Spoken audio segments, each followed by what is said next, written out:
Good morning, student. Myself Preeti Devgam, Assistant Professor, BA Department, Mahila College, Chabasa, and today I am going to deliver a lesson on the topic Basic Education, that is also called as Nai Talim or Vardha Scheme of Education. So let's start. बुनियादी शिक्षा या नई तालीम या वर्धा शिक्षा योजना। बुनियादी शिक्षा की नींव हमारे राष्ट्रपिता महात्मा गांधी द्वारा रखी गई थी। हमारे राष्ट्रपिता महात्मा गांधी के इसी उपहार को नई तालीम और वर्धा शिक्षा योजना के नामों से भी पुकारा जाता है। उन्होंने यह उपहार सन 1937 के वर्धा शिक्षा सम्मेलन में अपने देशवासियों को भेंट किया। सन 1937 में गांधी जी वर्धा में थे। वहाँ के मारवाड़ी हाई स्कूल की रजत जयंती का समारोह 22 और 23 अक्टूबर 1937 को होने वाला था। इस अवसर पर भारत के प्रसिद्ध शिक्षा शास्त्रियों, राष्ट्रीय नेताओं और समाज सुधारकों को आमंत्रित किया गया और अखिल भारतीय राष्ट्रीय शिक्षा सम्मेलन का गांधी जी के सभापतित्व में आयोजन किया गया। इसी सम्मेलन को वर्धा शिक्षा सम्मेलन भी कहा जाता है। सम्मेलन में उपस्थित व्यक्तियों के समक्ष महात्मा गांधी ने बेसिक शिक्षा की अपनी नवीन योजना प्रस्तुत करते हुए कहा, देश की वर्तमान शिक्षा पद्धति किसी भी तरह देश की आवश्यकताओं को पूरा नहीं कर सकती है। इस शिक्षा द्वारा जो भी लाभ होता है उसने देश का कर देने वाला प्रमुख वर्ग वंचित रह जाता है। अतः प्राथमिक शिक्षा का पाठ्यक्रम कम से कम 7 साल का हो, जिसके द्वारा मैट्रिक तक का ज्ञान दिया जा सके, पर इसमें अंग्रेजी के स्थान पर कोई अच्छा उद्योग जोड़ दिया जाए। सर्वोत्मुखी विकास के उद्देश्य से सारी शिक्षा जहाँ तक हो सके किसी उद्योग के द्वारा दी जाए, जिससे पढ़ाई का खर्च भी अदा हो सके। जरूरी यह है कि सरकार उन बनाए हुए चीज़ों को राज्य द्वारा निश्चित की गई कीमत पर खरीद ले। इस प्रकार गांधी जी ने मैट्रिक के स्तर तक अंग्रेजी रहित उद्योग पर आधारित और मातृभाषा द्वारा 7 वर्ष की स्वावलंबी बेसिक शिक्षा की योजना प्रस्तुत की।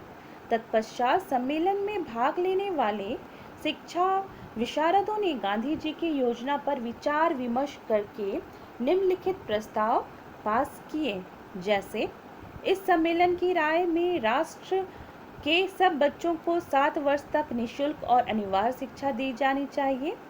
शिक्षा का माध्यम मातृभाषा होनी चाहिए। 7 वर्ष की संपूर्ण अवधि में शिक्षा का मध्य बिंदु किसी प्रकार का हस्तशिल्प होना चाहिए, जिससे कुछ मुनाफा हो सके।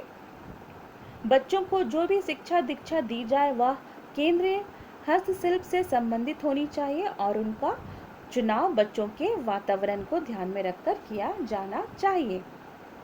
तो इस प्रकार कुछ प्रस्ताव पास किए गए। तत्पश्चात हम देखेंगे जाकिर हुसैन समिति।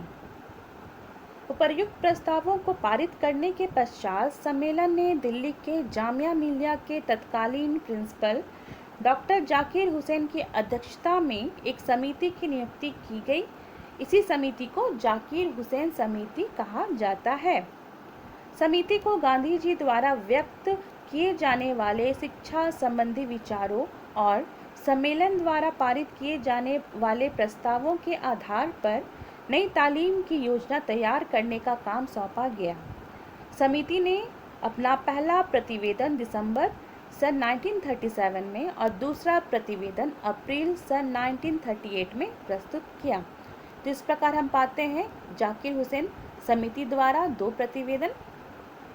प्रथम प्रतिवेदन में समिति ने तत्कालीन शिक्षा पद्धति के 200 वर्धा शिक्षा योजना के सिद्धांतों, उद्देश्यों, अध्यापकों, शिक्षक प्रशिक्षण, विद्यालयों के संगठन, प्रशासन, निरीक्षण एवं परीक्षा नियमों और कताई बुनाई को मुख्य हस्तशिल्प मान उसके पाठ्यक्रम का सविस्तार वर्णन किया। और द्वितीय प्रतिवेदन में हम देखेंगे समिति ने कृषि, मिट्टी का काम, लकड़ी का काम आदि कुछ अन्य हस्तशिल्पों को पाठ्यक्रम में स्थान दिया एवं इन शिल्पों और अध्ययन के समस्त पाठ्य विषयों का वर्णन किया। उसने यह मत प्रकट किया कि हस्तशिल्पों का अन्य विषयों से सहसंबंध होना चाहिए। अब हम देखेंगे वर्धा योजना की रूपरेखा, जो इस प्रकार है। पहला, बेसिक शिक्षा के पाठ्यक्रम की अवधि 7 वर्ष की है। दूसरा, यह शिक्षा 7 से 14 वर्ष तक के बालकों और बालिकाओं के लिए निःशुल्क और अनिवार्य है। तीसरा, शिक्षा का माध्यम मातृभाषा है। चौथा, पाठ्यक्रम में अंग्रेजी का कोई स्थान नहीं है। पांचवा, संपूर्ण शिक्षा का संबंध किसी आधारभूत शिल्प यानी कि बेसिक क्राफ्ट से होता है। छठा, शिल्प को बालकों की योग्यता और स्थान की आवश्यकताओं को ध्यान में रखकर चुना जाता है। सातवां, चुने हुए शिल्प की शिक्षा इस प्रकार दी जाती है कि वह बालकों को अच्छा शिल्पी बनाकर उनको स्वावलंबी बना देती है। आठवां, उक्त शिल्प की शिक्षा इस प्रकार प्रदान की जाती है कि बालक उसके सामाजिक और वैज्ञानिक महत्व से भली भांति परिचित हो जाते हैं। नौवां, शारीरिक श्रम पर बल दिया जाता है ताकि बालक सीखे हुए शिल्प के द्वारा अपनी जीविका का उपार्जन कर सके। 10वां, शिक्षा का बालक के जीवन, गृह एवं ग्राम से और उनके ग्राम के उद्योगों, हस्तशिल्पों और व्यवसायों से घनिष्ठ संबंध होता है। 11वां, बालकों द्वारा बनाई जाने वाली वस्तु में ऐसी होती है जिनका प्रयोग किया जा सकता है या जिनको बेचकर विद्यालय का कुछ व्यय चलाया जा सकता है। तो इस प्रकार बेसिक शिक्षा की योजना में गांधी जी के शिक्षा दर्शन के मुख्य तत्वों का समावेश है।